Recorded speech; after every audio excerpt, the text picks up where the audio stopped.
I do. And one of the things that I think is also great about our current world, this internet thing, and the ability to communicate is because writers don't usually hang out with other writers. That's not your social circle. What are the chances, unless you're in New Hampshire or something, or Maine, then maybe there's a bunch of writers. But usually you're the one writing, and then everyone else around you, your friends, your family, they're not writers. And so they have no idea what's going on in your little corner of the brain, right? And that can feel, that's where that loneliness and I'm on my own feeling comes in.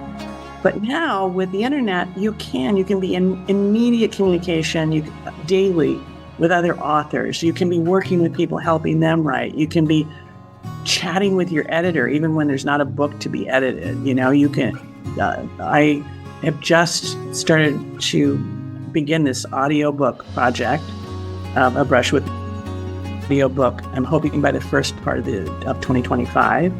And we're in negotiations on the contract with this actress who I was in love with before I met her. I heard her voice and I went, oh my God. And then we chatted and now okay, this is my new best friend. And we can have regular Zoom conversations and regular communications all the time. It's not an isolated, I'm sending this off and I never know who you are kind of thing anymore. It's very connected, and I love that. And I think it's healthy, much healthier than it needs to be. Hey everyone, welcome back to Living the Next Chapter. So glad to have you here. I have another great author on the podcast again, as always. So many great authors on the show. It's so exciting to meet these great people from around the world. Caryl is on the podcast with us today. She is a developmental editor. She's got multiple books, and her new book is out under her own name, which is exciting, Brush with Mortality. And I'm excited to have her here on the podcast. I'm so glad to have her here. Caryl, welcome to the show. Thank you so much. I'm really excited to be here today and be talking with you and all of your listeners. Excellent. Now, you are in an amazing part of the world, in a building that is very unique. Can you give us a little bit of a behind the scenes of where you are and where you live? Because when we met to talk about this, I was fascinated by this. But can you give us some history and where you are? Absolutely. Absolutely. So I'm a U.S. citizen, but I have immigrated to Portugal, and I'm living in Tomar, Portugal. That's Tomar. That's in central Portugal, so I'm not on the beach or anything. Tomar is the historical headquarters of the Templar Knights. And I live in an 800-year-old stone house right in town. This used to be a stable, and there is a little carving on what used to be an entrance. It's no longer, but on the lintels, the stone lintels, that shows a Templar insignia. So that means that this was at one time used for Templar meetings or in some fashion for Templar business. My backyard is, and I'm going to say English words so everyone understands. It's the Park of Seven Mountains. And it's this beautiful park that at the top of the mountain, of the largest mountain, is the Convento de Cristo, which is the fort and convento where the Templar Knights resided.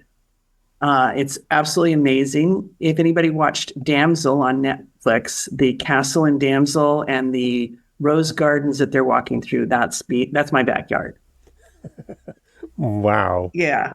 The whole city is one historic, amazing place. I can walk wherever I want to go, but everywhere I walk, I'm walking on history from the 1100s. It's really quite remarkable here, and I feel very blessed to have found this place and this town and this community. See, no, yeah. As a history lover, you have me hooked. I can't wait to go there. That would be beautiful to come and see.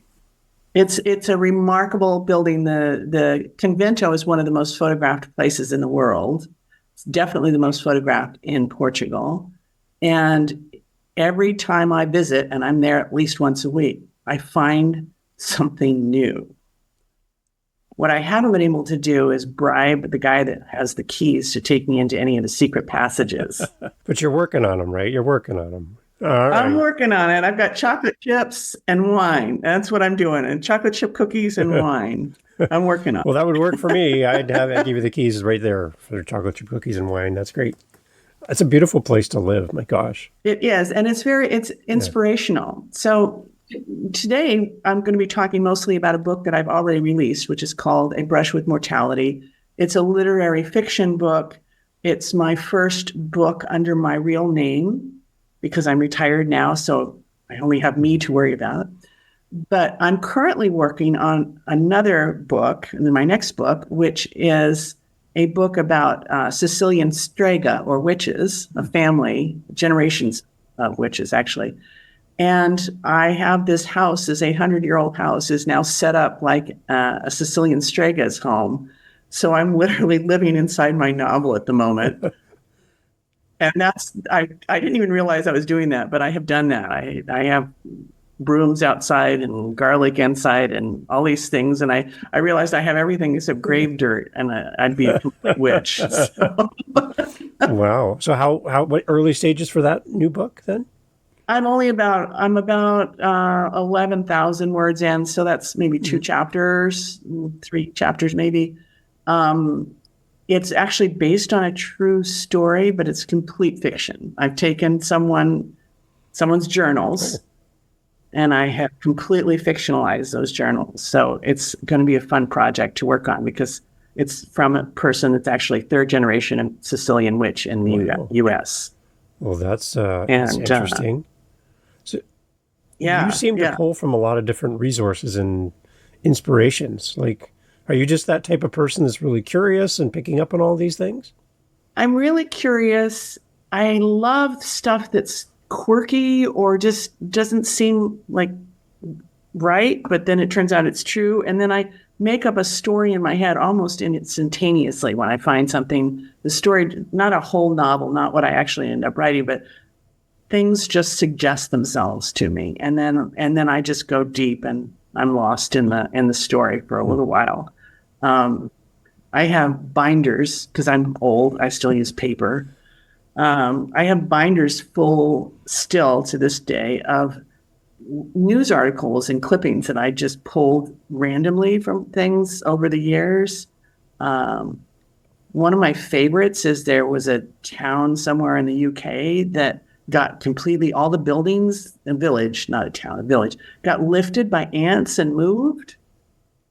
And not afar, not miles or anything, but the ants lifted the buildings and moved the buildings and the people out of the way for their colony. And this was this whole article that was in a legitimate British newspaper. And I just went, well, that's just why? How did that happen? How is it? And so I have that tucked away. I have another one about a road where frogs cross and they get hit by cars a lot. And there's this is also in the UK because I guess they just have a lot of quirky things.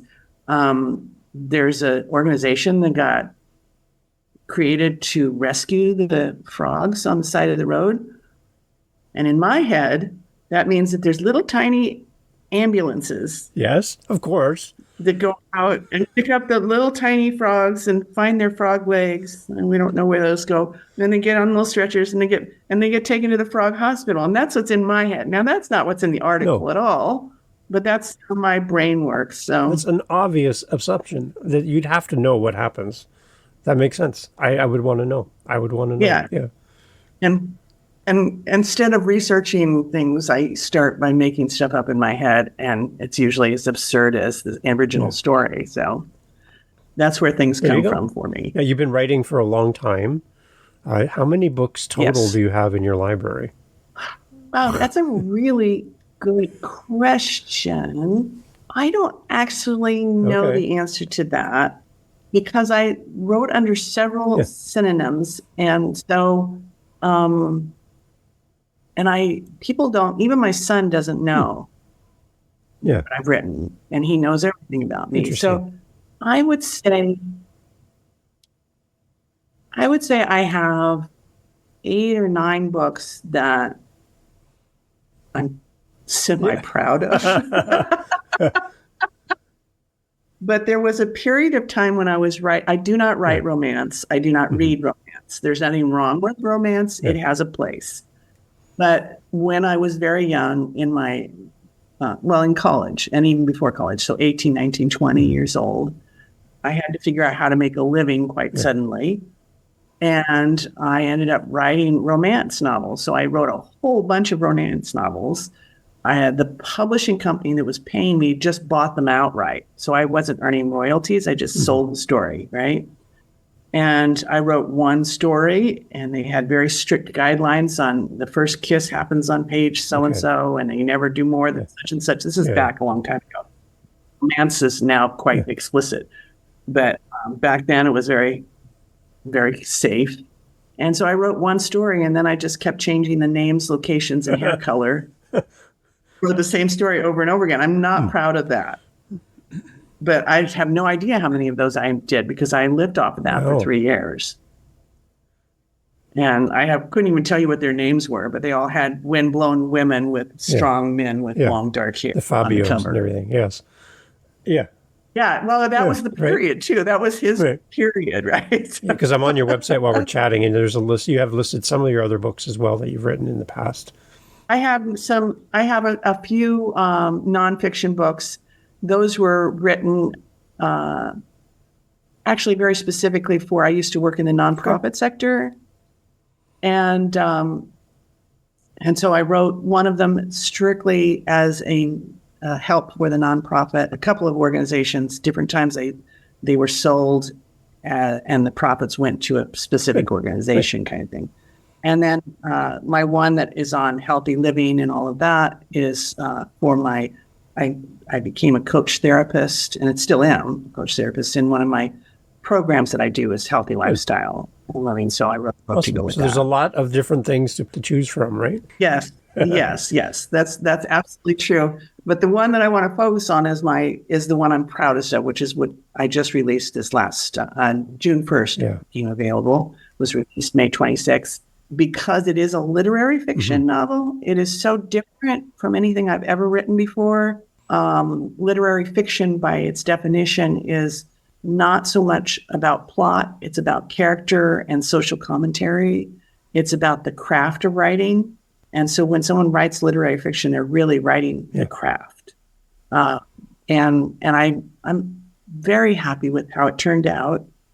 I'm loving the reaction I'm getting from my readers. That's really gratifying. They get frustrated and then they go, oh my God, wow. And that's exactly what I want them to do, is get frustrated and then go, wow.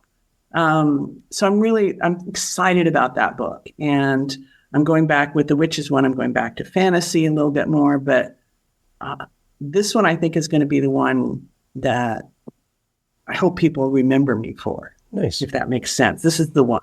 This is the novel. When you write in a new genre, is it like working on a new muscle that you've never really worked on before at the gym? Is that kind of like that? Absolutely. I've done the romance that I talked about, but that was so long ago. That was many lifetimes ago. My other novels that I've written have been in fantasy. I have one of my degrees is in mythology, and I focused on Arthurian legends, Arthur, Merlin, all those folks, right? So a lot of my fantasy books take from that type of story and those legends, right? This literary fiction, as I said, this is writing craft. It's completely different from a genre book. Each genre, whatever it is, mystery, thriller, suspense, has different aspects to how it's structured. And so you have to, it's like, what is it like? It's like if you're working on a car and you might know how a Volkswagen Bug works, which is simple, right? And then you go to something like a Tesla. Right. Well, it's still a car, but it bears no resemblance to the Volkswagen Bug. Right? It's a very different thing. And so you have to learn that. And there's whole new aspects of the craft that you have to learn to get it right. And that's true with all the different genres that are out there. I see on your website too that you do some developmental editing as well For a new author that's Yeah. early in their writing journey, explain to us what a developmental editor does and why we need one in our works. Explain it to us. Okay, well, first off, I should say that like many things in the writing craft, and maybe in just life in general, one person's definition is going to be a little different than the other person's definition. What I do with people is I really want them to learn the craft of writing, and I want them to write the best possible novel that they can write. So I work with first-time writers, generally speaking, first-time novelists. They might have written a lot, but not done a novel, which has such a huge structure to it that it's overwhelming. For many people, even seasoned authors get stuck in the middle sometimes. So what I do is I teach the art of writing, but I also work with the person as they're writing their novel. I'm helping them understand where they have gaps in their plot. I'm helping them understand how to have consistency within their characters and to develop complex characters, all of that. I am not a line editor. That's a completely different thing. That's someone that knows their grammar rules. They can recite them in their sleep. I'm really good with grammar. I know the rules, but I'm not that. And that's, they're looking at every little dot and comma, and I don't do that. So mine is more of a 1,000-foot that's view. good. Yeah. I love helping novice authors, people that want to write a novel but just don't know quite how to tackle it. I love helping them do that. It gives me an opportunity. Honestly, it feeds my creativity, right? Because they're going to be writing about something that I am not going to be writing about, probably in a genre that I'm never going to write in. But I can learn so much from them and how they think and from their storylines, and that can suggest other things to me and just keeps my brain ticking along, and then so that I'm not getting stale. And it's also just really thrilling when I have a 16-year-old young man in Oregon who I work with. He's writing this amazing, Kurt Vonnegut, he's doing something in that style. It's a satire. It's commentary on social stuff. He's 16, and he's doing this complex, crazily brilliant sort of story, and he's a really good writer. And I'm having so much fun helping him be better, right? Because he's young, so he doesn't have some maturity of concept that would be possible for someone that age to have. But he is just so skilled and talented. So I'm having a ball working with him, and I can't wait for him to be finished with his novel and published, and I'll get to say I helped with that. I had a piece in there. Yeah, exactly. There's a little piece of me in there because he listened. He's brilliant. I really, really think he's going to be quite important later on when he's older. I think he's going to be really a mover and shaker in the literary world. It's nice. I love how you say that other authors inspire you, even if they're relatively new to the space. I really believe that creativity inspires creativity, right? It absolutely does. I think that that's so important. I think, people think that writing a novel in particular, you think that even the author, it feels like a very lonely pursuit. You're in front of your computer, you're all by yourself in a room. Nobody understands what you're thinking about or writing about because you're the only one living in that world. All they can do is support you like you're a good Cocker Spaniel that they're supporting. So it feels like a very isolated endeavor. But in reality, when you're creating a novel, it's not that isolated because you do have those people around you that are making sure you eat once in a while and that just take care of you and support you. And you have the people that later on, as you're going down, you have your alpha readers, which are usually, in my case, they're people that I know. They're not book people necessarily. They're just people that are willing to read this first draft of authors that I might have created. and give me some feedback on whether it's worth doing a second draft kind of thing, right? And so that's a group of people that you might know and that are going to give you kind feedback, but feedback nevertheless. And then you have your editor and your agent and the person that's doing your cover design, and all these different people start coming. And you have your beta readers, which are usually readers within your genre that know what they're reading, and they aren't friends of yours, so they're going to give you really deep feedback. You have all these things that are all these people that contribute to that. And nowadays with social media, you also can be online listening to and chatting with other authors that are struggling and having the same issues, and discuss things like dialogue, or does this make any sense, or can you read this line? So it isn't a solitary event. It's not a lonely thing. It's a community thing. And I think people forget that, and they don't realize that there's so many individuals that go and contribute some piece into a novel. That's why acknowledgments get really long in the front of the novel. I had to just stop writing mine. I had so many people to thank, and I just went, okay, I just have to stop. It's a novel about the novel. It's a novel about the novel. The whole thing you talked about working with a 16-year-old in the U.S., like that's a great example of community and writing in community and working together with people that you don't see walking down the street in front of your home, right? I love that we can actually break out of our space, and the internet allows us to do all this great stuff. You work with people all around the world, so it's amazing to know that. I do. And one of the things that I think is also great about our current world, this internet thing, and the ability to communicate, is because writers don't usually hang out with other writers. That's not your social circle. What are the chances, unless you're in New Hampshire or something, or Maine, then maybe there's a bunch of writers. But usually you're the one writing, and then everyone else around you, your friends, your family, they're not writers. And so they have no idea what's going on in your little corner of the brain, right? And that can that's where that loneliness, and I'm on my own feeling comes in. But now with the internet, you can be in immediate communication daily with other authors. You can be working with people, helping them write. You can be chatting with your editor, even when there's not a book to be edited. You can, I have just started to begin this audiobook project, A Brush with audiobook. I'm hoping by the first part of 2025.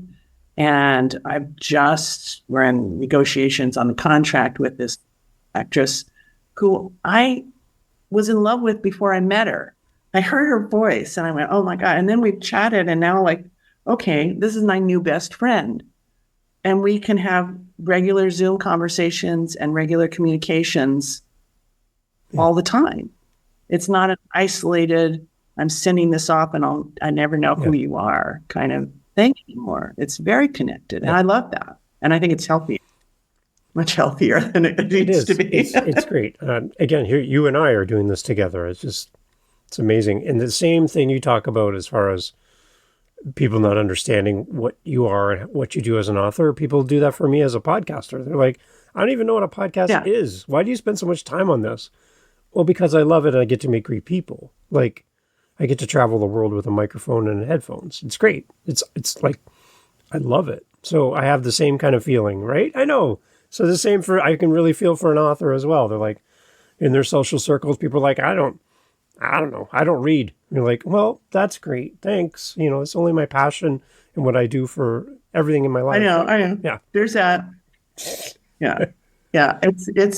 And I think that's true. It's not just with authors. It's any creative pursuit. The people that aren't creative don't understand that it's something you're doing from love. It's an emotional thing. It's not a rational thing. If it was rational, none of us would do it, because it doesn't make us very much money, except for, unless you're Stephen King or something. I have a line that I use actually when I'm teaching, that if you have, for people that have, that might be having a little bit of writer's block, or just not feeling, or they have that negative voice in their head talking to them about how they're not good enough and not talented. And here's the thing about writing.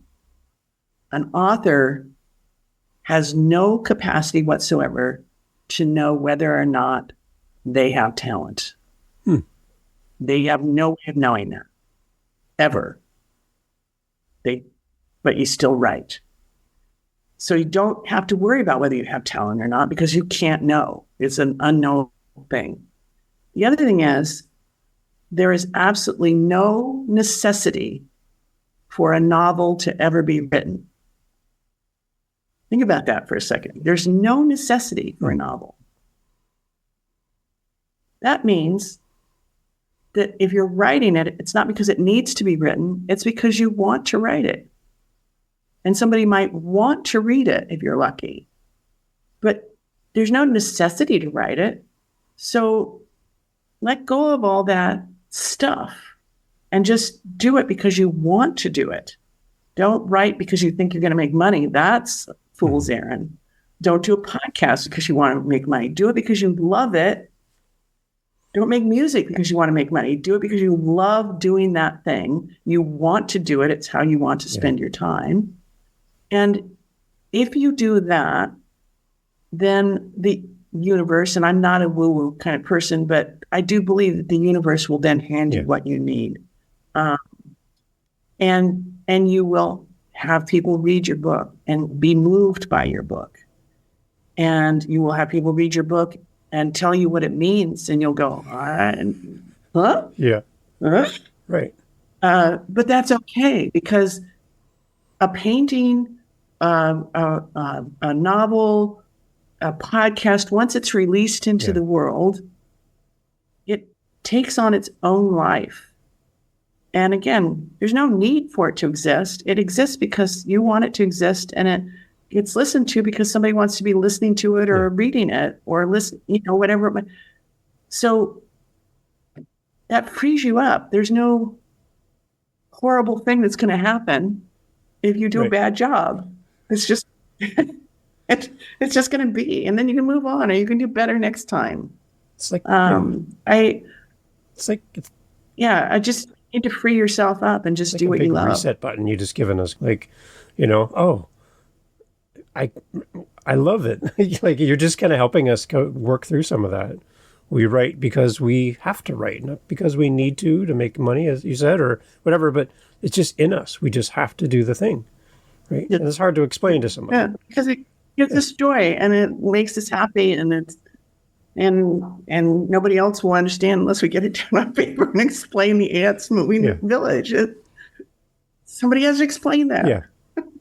Somebody has to explain witches, and somebody has to explain serial killers and all those things. We have to figure it out. And that's what the novel does. That's what we do with one another, is help each other figure stuff out. And if you go back through time, stories have shaped like everything in our lives. It's built countries, stories have built people.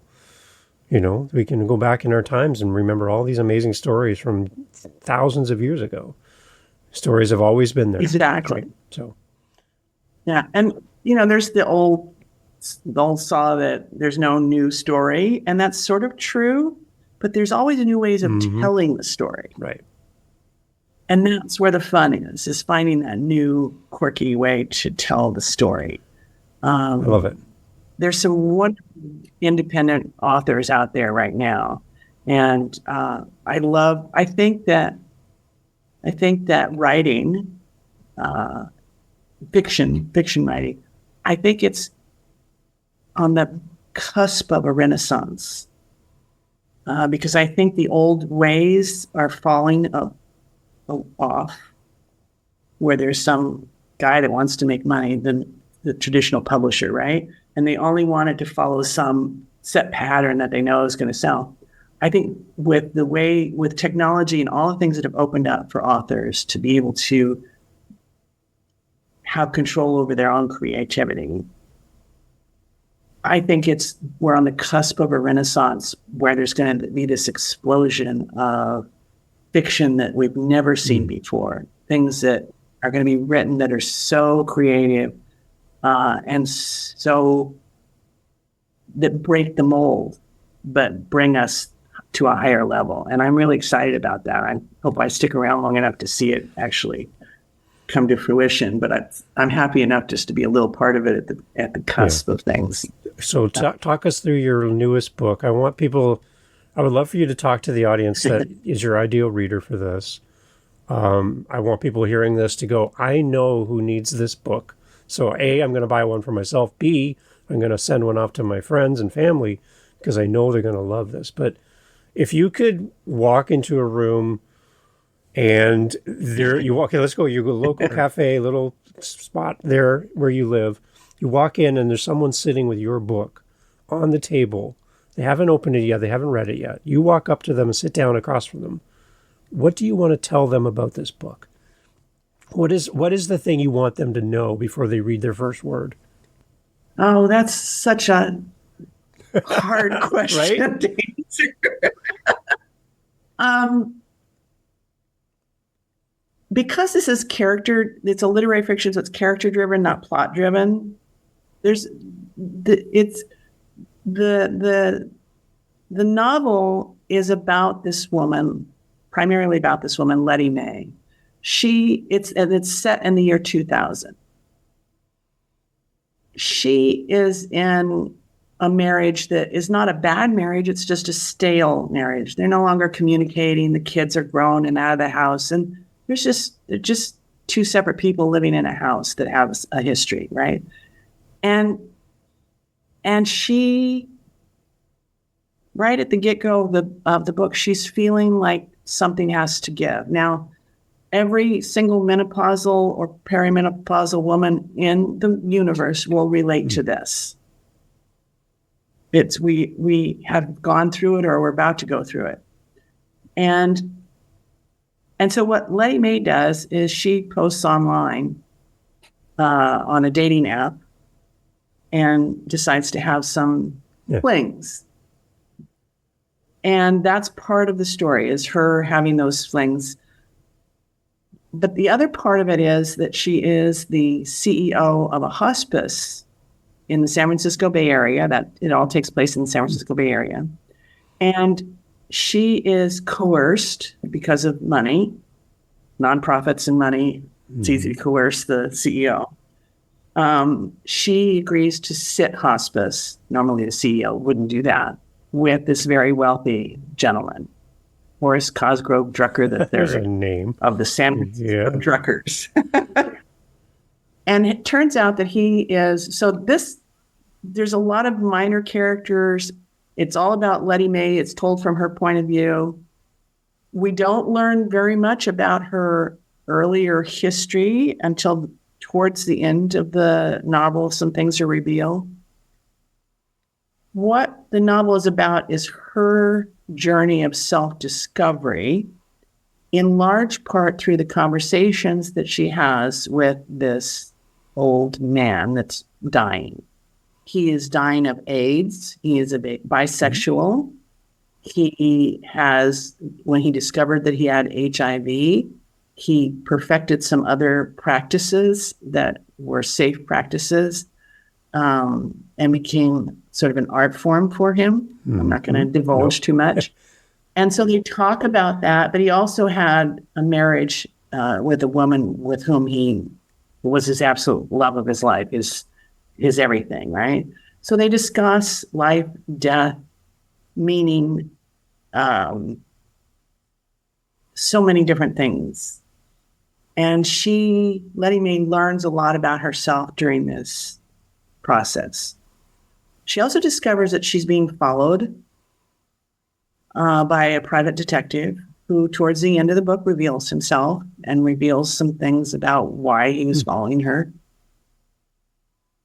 I can't give too much away because the premise of the book, premise of the entire novel, is that all of us, everyone is judgmental.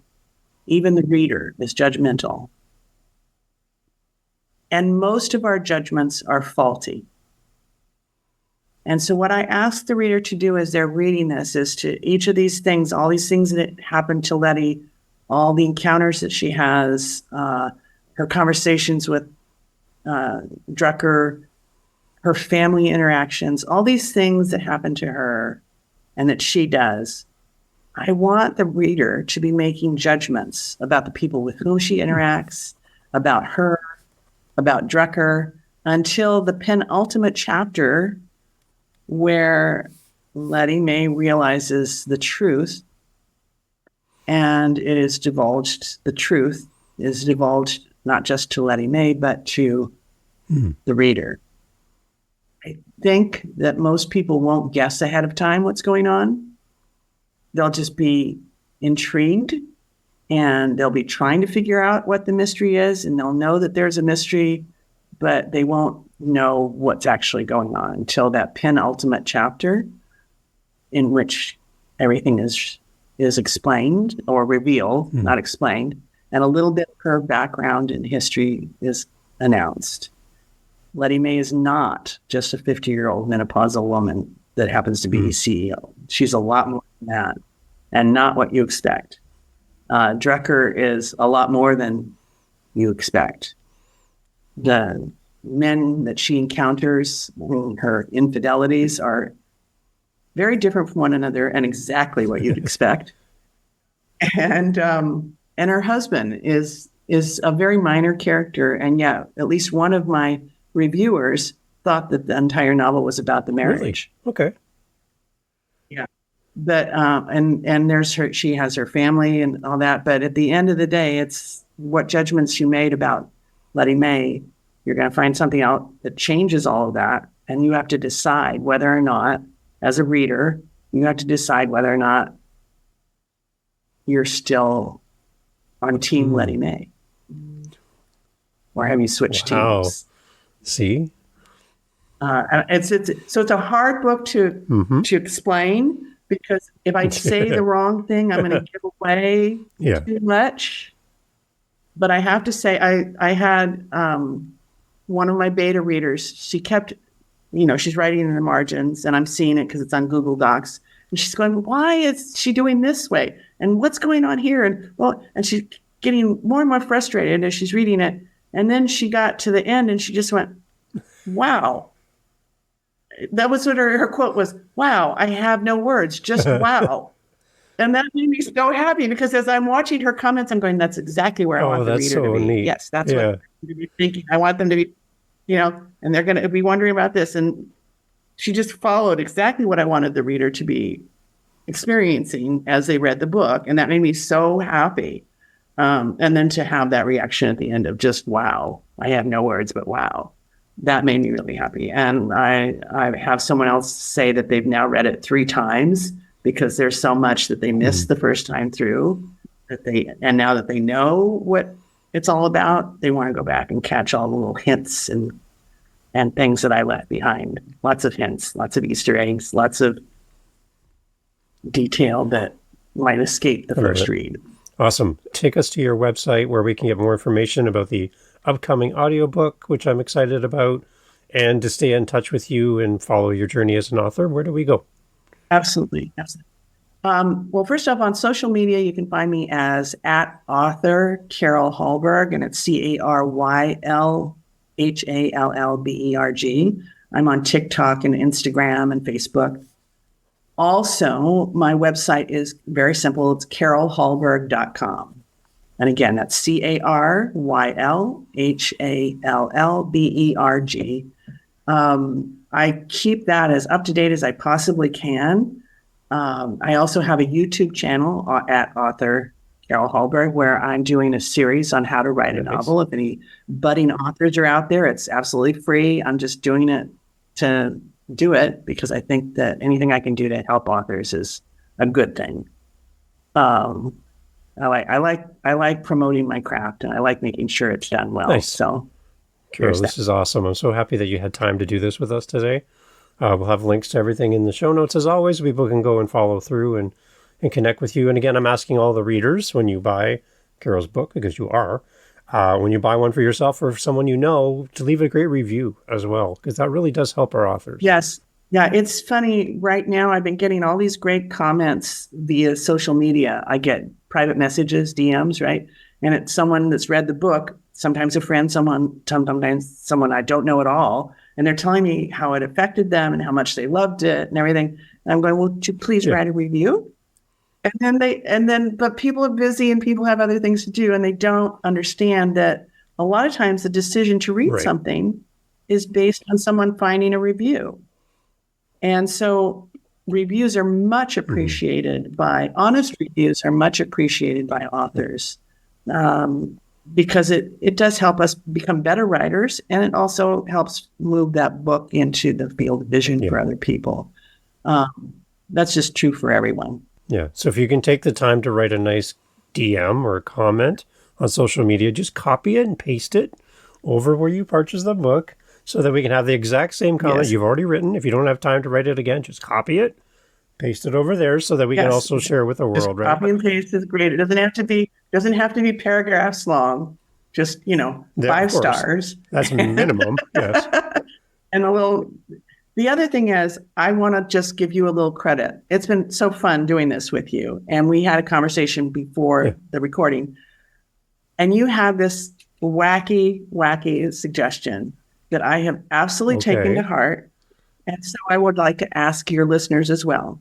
If you buy the paperback version of the book, and I don't care where you live, go someplace that has, a tourist spot or someplace that maybe is recognizable to people that know your area, where you live, and just take a picture of the book. You can be in the picture too if you want, but what I want is a picture of the cover of the book in a location.